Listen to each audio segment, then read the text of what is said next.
मुझसे मांगो मिसाल हादसों की, मैंने अपने बाप को जाते देखा है। तसव्वुर में मेरे अब्बू का चेहरा अब तक मुस्कुराता है। उनको मरहूम कहते हुए मेरा दिल डूब जाता है। क्या वाकई बाबा आप कभी नहीं आएंगे? काश जन्नत में फ़ोन होता और बाबा मैं आपकी आवाज़ दोबारा सुन पाती।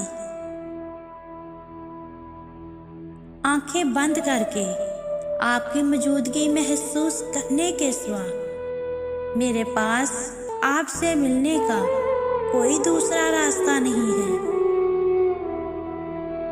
बेटियों के बाबा को मरना नहीं चाहिए।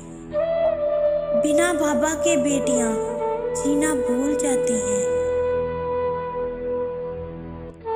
वक्ते रुखसत वो हाथों से लम्हे फिसलते गए, वो दुख दर्द के दर हम पे खुलते गए।